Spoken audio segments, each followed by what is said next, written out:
was the chance to take stock of my life, and I decided I'd like to do a series of short videos under the general heading of So Long and Thanks for All the Fish. I look back at my life. This first part is easy because I've done this as a talk at Foreign Networking, which I've called Armageddon and I. As a little boy, I bet you if you can recall what it was like to wake up as a toddler, as a youngster, what your first thoughts or words would be in the morning. Well, I can distinctly remember on many occasions my dad coming into the room, pulling back the curtains, the light would flood in. My first words to Dad would be, "Dad, has Armageddon come yet?" This would be about the age of 4. Have any of you said that, or your children? Well, the background to that is my parents moved from Devon to London in the late 60s. I was a toddler. And they converted to Jehovah's Witnesses, who were going through a period of fast expansion at the time, fueled by the expectation that Armageddon was imminent and that it would arrive by 1975. And that was so much part of the daily thinking of our community that actually had a big impact on me as a little boy. I was a very nervous little boy generally. I wasn't into tree climbing or skateboarding, afraid of riding a bike, but my biggest fear of all was swimming. My mum had been a very good swimmer. She'd grown up in Ilfracombe, she swam in the sea growing up, she swam in competitions, she was very strong and powerful. I inherited none of that, and everything about the experience of going to the swimming pool terrified me. The changing rooms, the smell of the chlorine, the sound, let alone the water.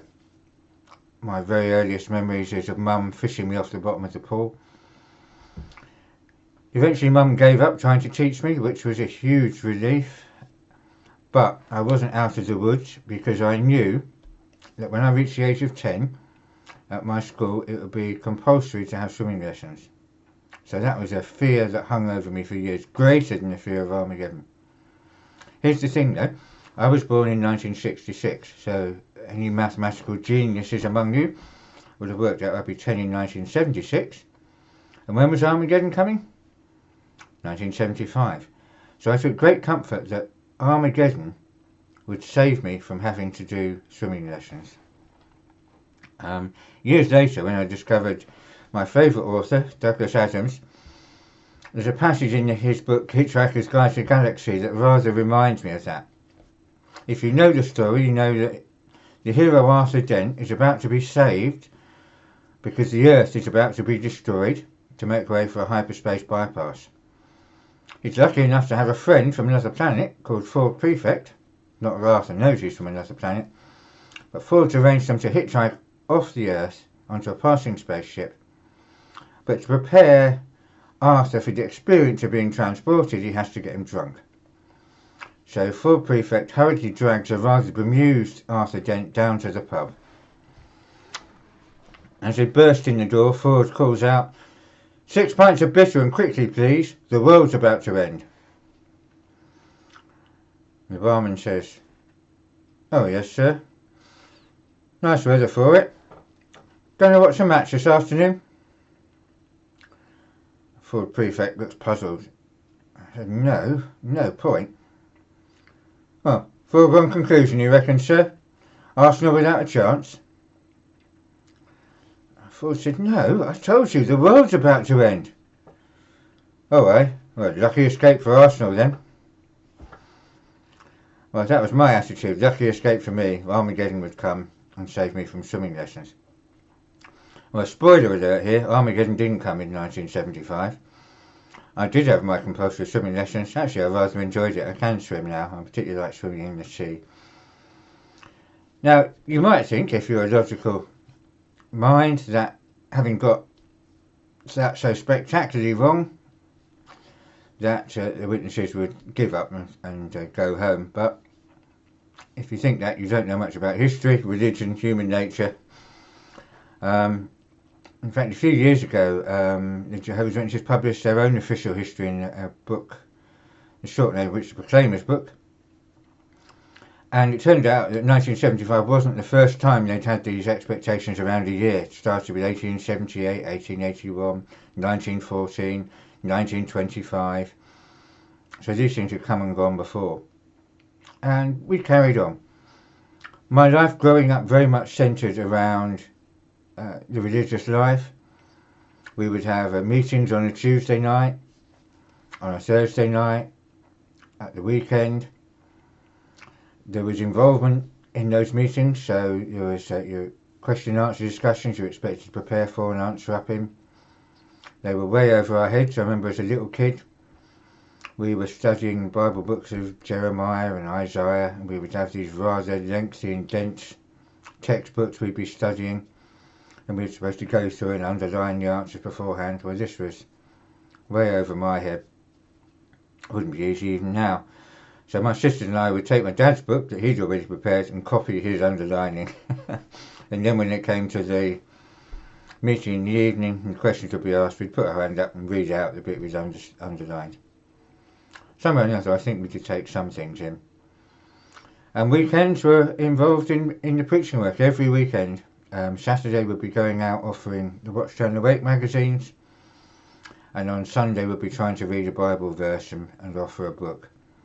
I did the same presentation for many, many years on a Sunday, and I used the same verse in the Bible, so much so that my thumb wore away a notch from marking the place in my Bible, so that when you turned that page there was actually a piece missing in the middle of the page where my thumb had been, which was the verse of John 17:3 if you're interested.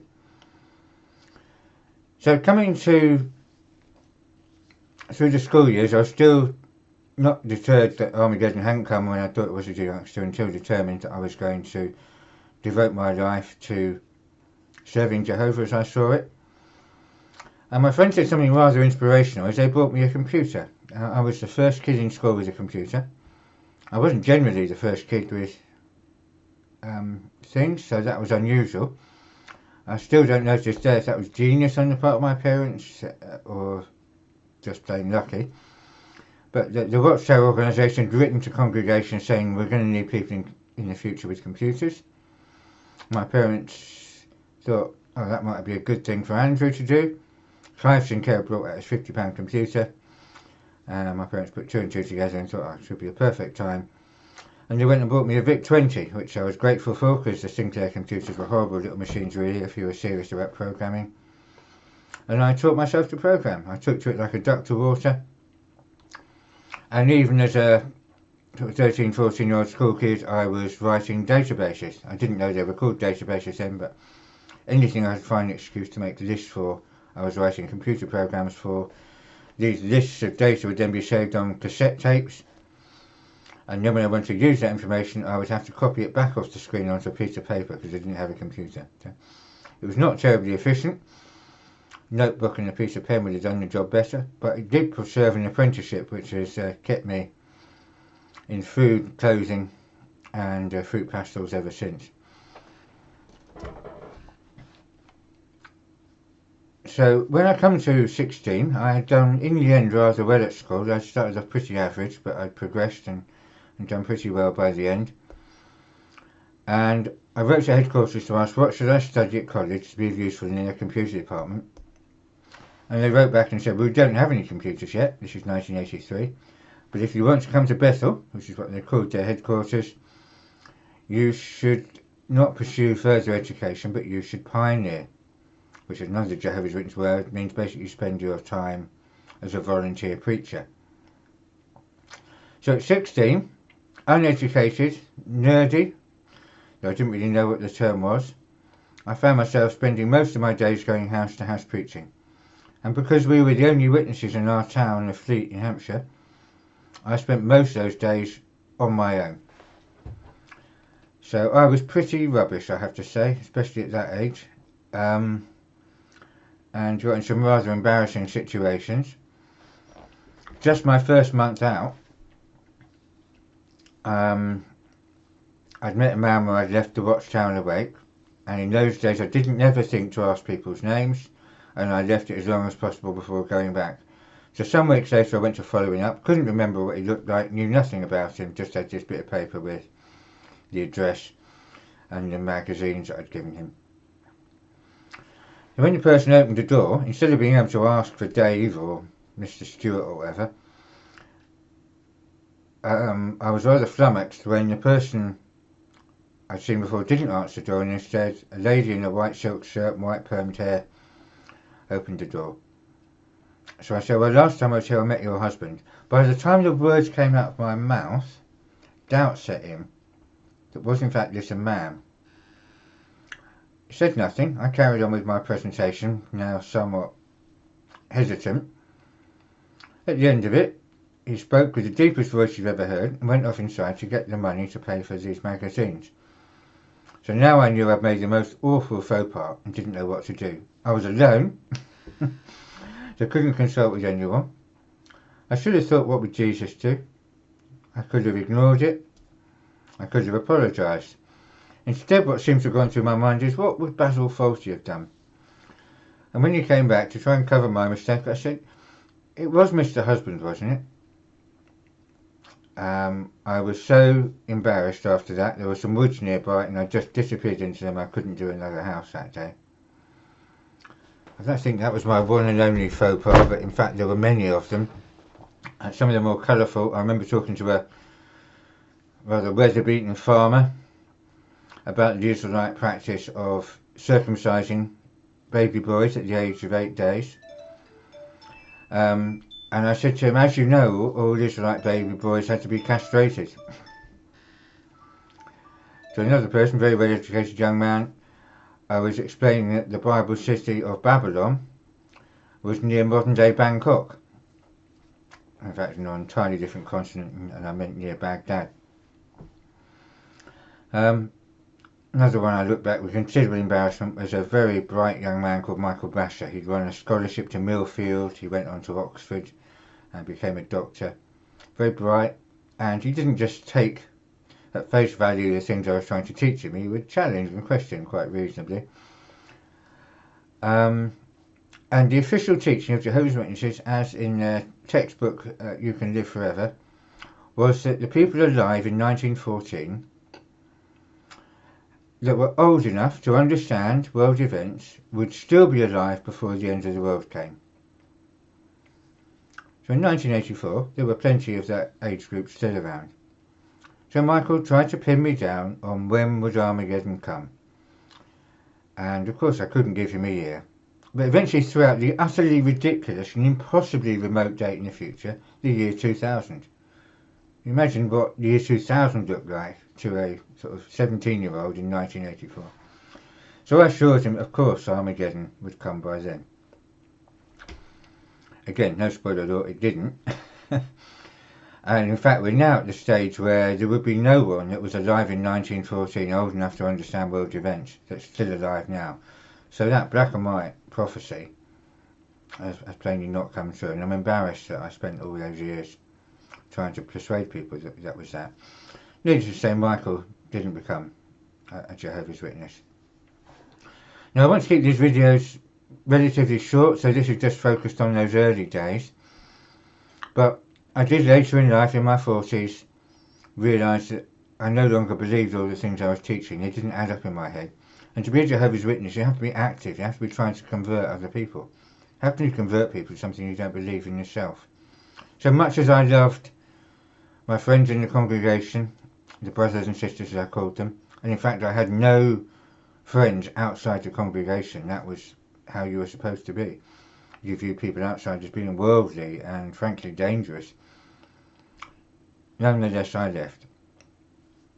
So now I don't believe in Armageddon anymore. But I have to be honest that I still wake up in the morning, just like when I was a 4-year-old, and my thoughts turn to this almighty figure. I picture him as a man, an old man, angry, powerful, the power of life and death over every living creature on earth. This is a man that demands complete loyalty. That any disrespect, any questioning of his authority is met with intense anger. And I wonder, is this the day when finally he will become so angry at the world that he will press the button and the world will be no more? But I'll put down Donald Trump's Twitter feed and go and have a nice cup of tea. Thank you.